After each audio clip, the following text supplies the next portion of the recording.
Alright guys, sa mapagpalang araw sa inyong lahat, meron tayong isang reaction video dito kay Karob Trip.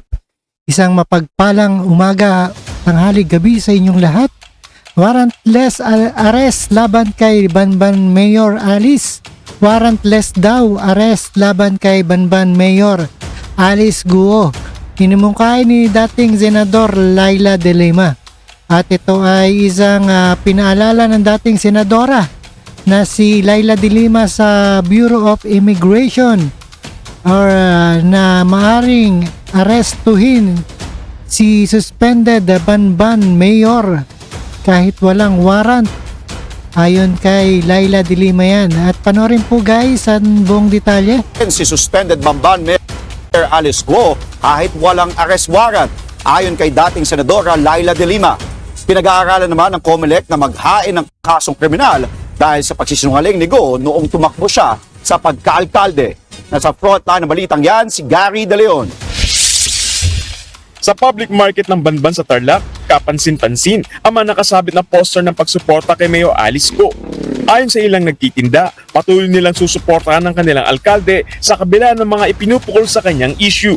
Pero aminado ang ilan sa kanila na hindi nila inaasahan ang inilabas na report ng National Bureau of Investigation o NBI kung saan nagtutugma ang fingerprint ni Mayor Guo at ng Chinese national na si Guo Haping. Nagulat po kami na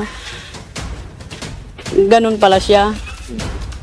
Sa pala sang Chinese talaga. Hindi man po kami nagamit.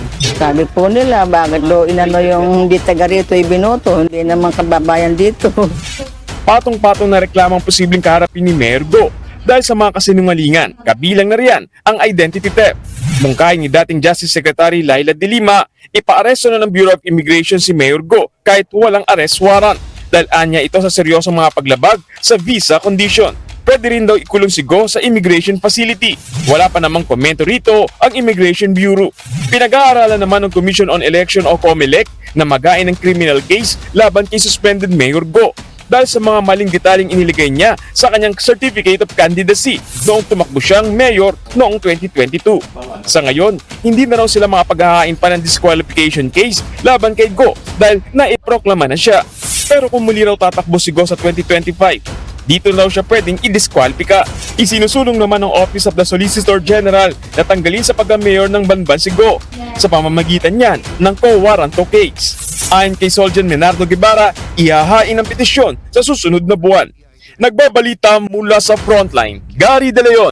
Alright guys, napakinggan natin at napanood dito sa warrantless arrest. Kailan huliin na si Banban Mayor Guo na isang Chinese